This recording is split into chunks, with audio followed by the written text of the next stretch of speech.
ऐसे ही धनतेरस पे 13 घी के दीपक जलाए जाते हैं, वो भी जरूर जलाने हैं। ओके। और ये सारे मिट्टी के? हाँ, मिट्टी के, बिल्कुल। उन्हें दोबारा यूज नहीं करना है। ऐसा नहीं है कि धनतेरस पे 13 जलाए, उन्हें धोके रख लिया फिर नहीं।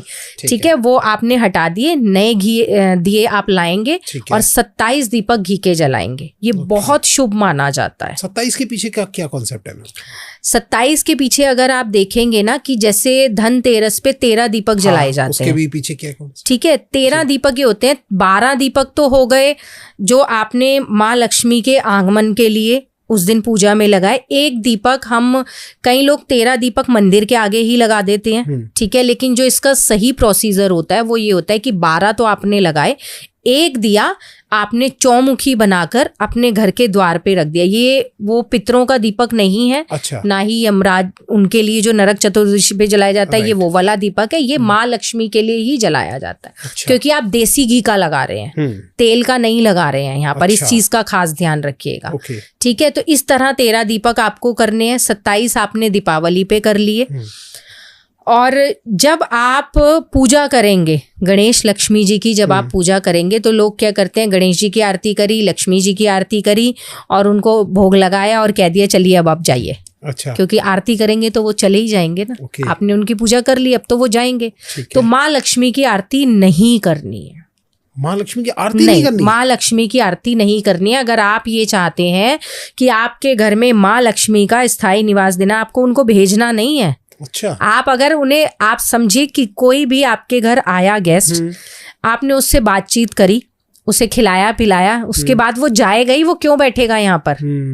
अच्छा। आपको ये नहीं करना है। तो ऐसा नहीं लगेगा कि हमने माँ लक्ष्मी का आदर ही नहीं किया, याद नहीं, नहीं किया? नहीं, आदर करेंगे ना। अच्छा। आपने गणेश जी की आरती करी, ठीक है, विष्णु जी की आरती, ओम जय जगदीश हरे।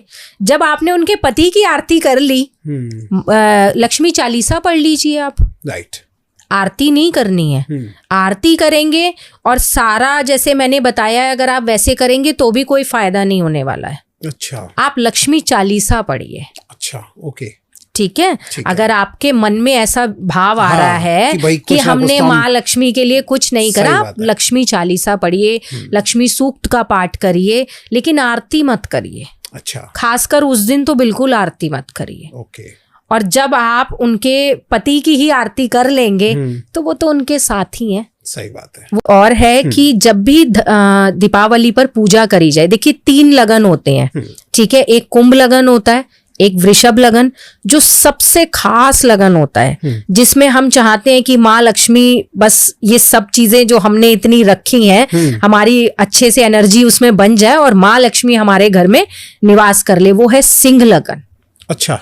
सिंह लगन में अगर आप पूजा करते हैं, 1000% माँ लक्ष्मी आपके घर में निवास करेंगी। क्या है सिंह लगन?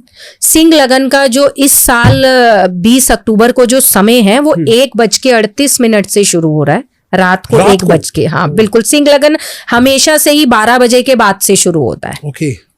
ठीक है, 1:38 से लेकर 3:56 तक सिंह लगन है। आप उसमें करके देखिए। अच्छा। मत करिए कुछ ज्यादा, मत करिए हवन यज्ञ माँ लक्ष्मी का, नहीं कर सकते। सिंपल सी रेमेडी कर लीजिए। विष्णु सहस्त्र नाम का एक बार पाठ कर लीजिए, ठीक है। 108 गुलाब के फूल। अच्छा। या 108 गुलाब की पत्तियां, ये आप ले लीजिए। ओके।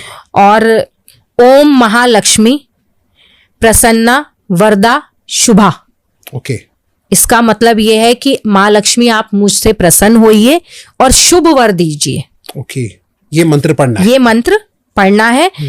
एक मंत्र एक बार बोलना है। एक गुलाब का फूल या एक गुलाब की पत्ती जो आप लेंगे 108, वो माँ को अर्पित करनी है। ओके। अर्पित करते हुए बोलते जाना है। ठीक है।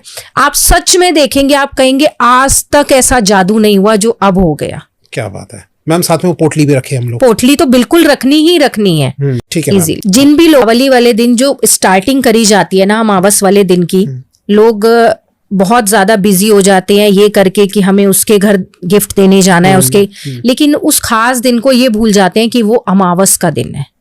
ठीक है। आप माँ लक्ष्मी की पूजा कर रहे हैं, लेकिन उससे भी पहले अपने बड़े, अपने पितरों को, अपने पूर्वजों के नाम का निकालना बहुत ज्यादा जरूरी होता है। Okay. क्योंकि आपने कितना ही माँ लक्ष्मी को मना लिया, श्री हरि विष्णु को मना लिया, और आप अपने इतने बड़े त्योहार पर घर के पूर्वज ही भूल गए, तो वो कोई फायदा वो सक्सेस आपको नहीं मिल पाएगी जो आप लेना चाह रहे हैं। Okay. तो सबसे पहले जर्नली तो सभी का एक रिचुअल होता है कि हमारे घर से ये खाना जाता है, वो जाता है, लेकिन जिन्हें नहीं पता है कि क्या करना चाहिए, क्या देना चाहिए, सबसे इजी है, आप सुबह थोड़े से चावल उबालें, ठीक है, देसी घी और खांड, देसी खांड आती है या बूरा कह लीजिए, वो आता है ना, वो आप मंदिर में एक 10 रुपए रखकर 11 या 21 नहीं करना है, 10 या 20 इस तरह से आप रख सकते हैं।